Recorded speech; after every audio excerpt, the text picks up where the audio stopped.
अस्सलाम वालेकुम dear students, कैसे हैं आप लोग। आज से हम बाकायदा तौर पे जो ग्रामर का सेशन है उसको स्टार्ट करने वाले हैं और आज का जो हमारा फर्स्ट लेक्चर है।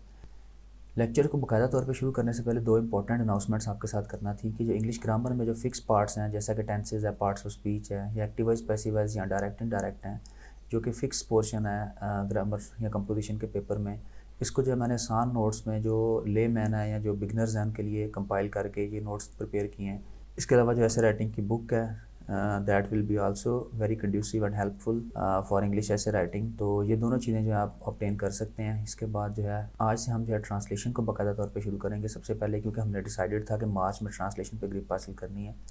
क्योंकि अगर हमारी ट्रांसलेशन स्ट्रॉन्ग है तो हम ना सिर्फ इंग्लिश का पेपर अच्छी तरीके से गो थ्रू करेंगे बल्कि बाकी पेपर्स में भी हमें बहुत ज़्यादा ये हेल्पफुल जो है प्रूव होगा। तो सबसे पहले अगर हम बात करते हैं ग्रामर की, तो हमें जो मेन चीज़ जिस चीज़ पे कमांड हासिल करनी है वो सेंटेंस है। उर्दू में अगर आसान लफ्ज़ों में देखें तो अल्फाज का ऐसा मजमूआ जिसको ग्रामर के कवायद के मुताबिक जोड़ा जाए ताकि कोई बात कही या लिखी जा सके तो वो सेंटेंस कहलाएगा। अब इसको ज़रा आप डेफिनेशन पर गौर करें, अल्फाज का मजमूआ जिसको ग्रामर के कवायद के मुताबिक जोड़ा जाए। अब हमने दो चीज़ें चाहिए होंगी सेंटेंस फॉर्म करने के लिए, एक अल्फाज का मजमूआ यानी वोकैबुलरी और दूसरा जो है ग्रामर या ग्रामर के रूल्स। ये दोनों चीज़ें अगर हम सीख जाते हैं तो हम किसी भी सेंटेंस को जो है वो बना सकते हैं। अब सेंटेंस जो है आमतौर पे इंग्लिश में कैपिटल लेटर से स्टार्ट होता है और इसके एंड पे इन तीनों में से कोई एक मार्क जो है यूज़ होता है, फुल स्टॉप, क्वेश्चन मार्क या फिर मार्क ऑफ एक्सक्लेमेशन। सबसे पहले अगर हम देखें तो कुछ बेसिक टाइप ऑफ सेंटेंसेस जो है, इसमें पहले नंबर पे आता है डिक्लेरेटिव सेंटेंस। डिक्लेरेटिव सेंटेंस वो है जिसके अंदर कोई आम सादा बात की जाए, कोई मस्बत बात या मनफी बात, जैसा कि Ali is absent today, he is not running. एक फ़िक्रे के अंदर एक आम इन्फॉर्मेशन है और दूसरे के अंदर नफ़ी की जा रही है, इसको हम कहेंगे डिक्लेरेटिव सेंटेंस। दूसरा सेंटेंस वो होता है इसमें कोई सवाल पूछा जाता है, इसको इंट्रोगेटिव सेंटेंस कहते हैं। जैसे are you going to school, तो ये एक इंट्रोगेटिव सेंटेंस है। फिर तीसरे नंबर पे आता है इम्पेरेटिव सेंटेंस, जिसके अंदर कोई हुक्म दिया जाता है या रिक्वेस्ट की जाती है। इसकी मिसालें हैं please show me your book या फिर get out of this room. फिर ऑपरेटिव सेंटेंस आता है। ऑपरेटिव से मुराद है किसी शख्स को दुआ देना या किसी शख्स को विश करना, जैसे मे यू लिव लॉन्ग। और इसके बाद लास्ट पे आता है एक्सक्लेमेटरी सेंटेंस, जिसके अंदर स्ट्रॉन्ग इमोशंस शो किए जाते हैं। जैसे हम किसी चीज़ को देख के सरप्राइज हो जाते हैं या हमारी जो फीलिंग्स हैं वो अनकंट्रोल हो जाती हैं, ओ माई गॉड, इज़ इट यू।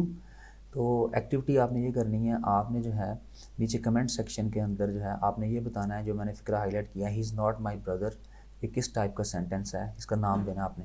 अब हम आसान लफ्ज़ों में देखें तो सेंटेंस बनाने के लिए हमें दो चीज़ें रिक्वायर्ड हैं, एक वोकैबुलरी और दूसरी ग्रामर। वोकैबुलरी को लेक्सिकल रिसोर्सेज भी कहते हैं और ग्रामर के अंदर जो है ग्रामर को सिंटैक्स बोला जाता है। अब सिंटैक्स क्या है, ये रूल्स ऑफ ग्रामर हैं। अगर हम रूल्स ऑफ ग्रामर सीख जाते हैं और हमारे पास अल्फाज का ज़ख़ीरा मौजूद है, ये दो चीज़ें हमें जो है फ़िक्रा बनाने में मदद करेंगी। सेंटेंस का अगर बेसिक यूनिट में तोड़ा जाए तो सबसे पहले अल्फ़ाबेट्स आते हैं जिनको हम लेटर्स बोलते हैं। उर्दू में जिस तरह हरूफ तहजी है, इसी तरह इंग्लिश में भी अल्फ़ाबेट्स हैं, जिस तरह के A B C D E वगैरह। अल्फ़ाबेट्स को अगर मीनिंगफुल तरीके से आपस में जुड़ाए तो वर्ड्स बनते हैं, जैसा कि ये लफ्ज़ मिल के बॉल बना रहे हैं। फिर उसके बाद वर्ड्स जो हैं वो फ्रेज़ बनाते हैं और फ्रेज़ आगे से क्लॉज या सेंटेंस को शेप करते हैं। इसकी मिसाल देखिएगा, this is a big ball. अब हमने करना क्या है, नेक्स्ट लेक्चर में हम फ्रेज़ के बारे में डिटेल में जानेंगे, फ्रेज़ की टाइप्स क्या हैं, फ्रेज़ किस तरह से लिखा जाता है और फिर हम क्लॉज में और फ्रेज़ में फ़र्क देखेंगे। लेकिन आज हम बिल्कुल बेसिक से जो है बिगनर्स लेवल पे जो है चीज़ों को आसान लफ्ज़ों में अंडरस्टैंड करने की कोशिश कर रहे हैं। लेटर्स जो हैं या अल्फ़ाबेट्स हैं 26 हैं टोटल, जिसके अंदर 21 कॉन्सोनेंट्स हैं और 5 वॉवल्स हैं। कॉन्सोनेंट से मुराद वो साउंड्स हैं जिनको हार्ड तरीके से प्रोनाउंस किया जाता है या जिनको बोलते वक्त जो है आवाज़ जो है वो रुकती है कहीं ना कहीं मुंह के अंदर, और वॉवल्स वो हैं जो कि सॉफ्ट साउंड्स हैं। इंग्लिश के अंदर अगर कोई लफ्ज़ वॉवल से स्टार्ट होता है जैसे कि एप्पल है, तो उससे पहले हम एन लगाते हैं एक चीज़ को शो करने के लिए। ये हम डिटेल में जाकर आगे एग्जांपल्स में देखेंगे।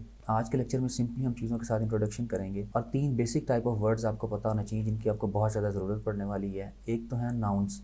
नाउन्स हर चीज़ का कोई ना कोई नाम है जिसको हम इसम बोलते हैं। दो बेसिक टाइप जो नाउन्स की हैं वो कॉमन नाउन और प्रॉपर नाउन है, जैसा कि बॉय, गर्ल और सिटी ये कॉमन नाउन है और अली, आमना और लाहौर ये प्रॉपर नाउन, खास नाम है।